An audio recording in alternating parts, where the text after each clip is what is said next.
కార్తీక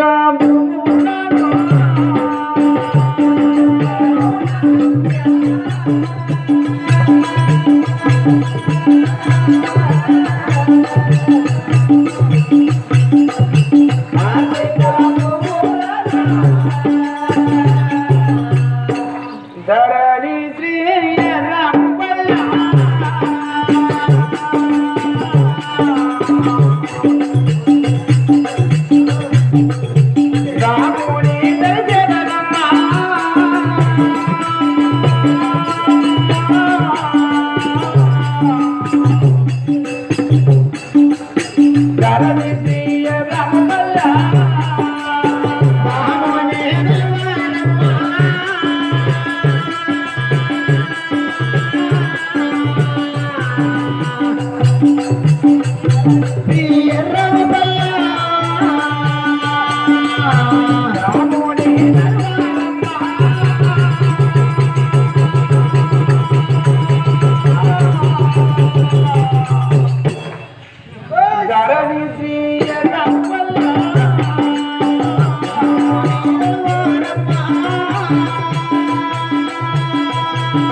నేను చెప్పింది మాత్రం చక్కగా వినుముదే గోమాతలారా.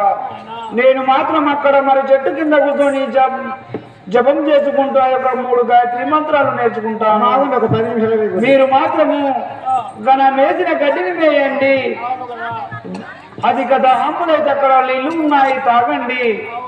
కానీ ఒక్క విషయంలో మాత్రము నేను చెప్పిన మాట వినుమమ్మా. ఏమని పలుకుతున్నావా తల్లి? తల్లి గోమాత, ఆ యొక్క కార్తీక రాజుల భూములను మాత్రం కన్నెత్తి మాత్రం చూడకుండ్రి, అక్కడ మాత్రం వెళ్ళకండి అమ్మా. నేను మాత్రం ఇక్కడ జపం చేసుకుంటూ ఉంటాను. సరేనమ్మా. ఈ విధముగా ఆ యొక్క జమదగ్ని మునీశ్వరుడు మాత్రము గోమాతలను తీసుకొని ఆ యొక్క భూములపైకి వెళ్ళి, అమ్మా గోమాతలారా, నేను మాత్రము ఇక్కడ మరి వృక్షం కింద ఏకాంతంలో కూర్చొని గాయత్రి మంత్రము నేర్చుకుంటాను. మీరు మాత్రము ఆ యొక్క ఘనమైన గడ్డి మేసి, అది కాదా హంబులైతే అదిగో జలములున్నాయి, అవి తాగండి.